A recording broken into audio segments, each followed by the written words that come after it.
For today's workout, we begin with the dumbbell plank alternating row.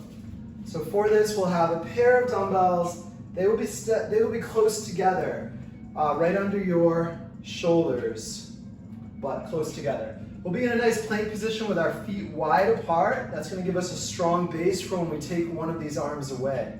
So we're going to row the right arm in, the shoulder goes down and back, the elbow goes past the ribs, and then back down gently to the floor. Other side. When you're doing this, make sure you're keeping those hips squeezing. A good tip is to squeeze your butt and try to pull it downward as you pull the weight back. If this is too challenging, go down to your knees. Keep that plank though, from the knee to the hip to the shoulder in a straight line. Perform the same action.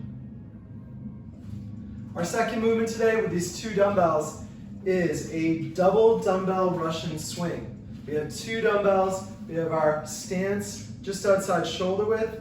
We put the dumbbells between the legs and push the hips back. We want to have those lats turned on so the weights are right up against the body. The chest is up.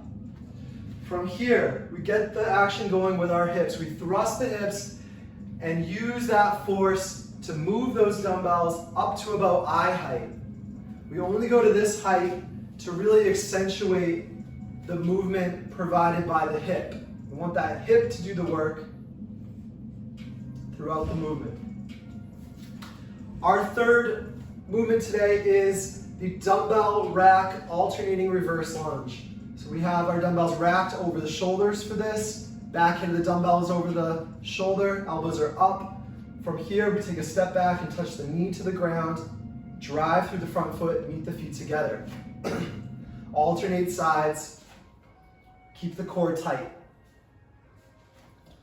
Okay, for all of these movements, we can use a different implement. If you have a kettlebell, a single dumbbell, a plate, a loaded bag, you can do it with that single implement. For the row though, we are going to sub that with a bent over row today.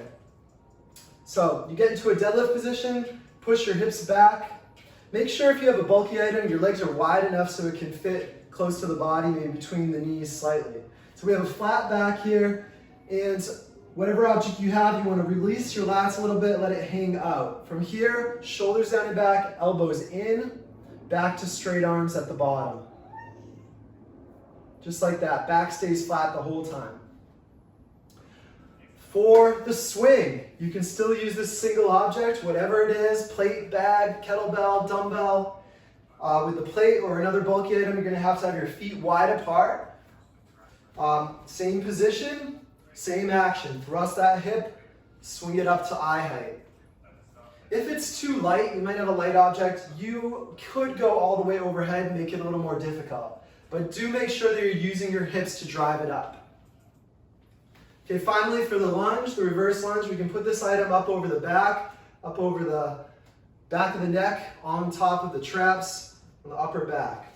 Elbows are up, weight stays stacked right on the spine for those alternating reverse lunges.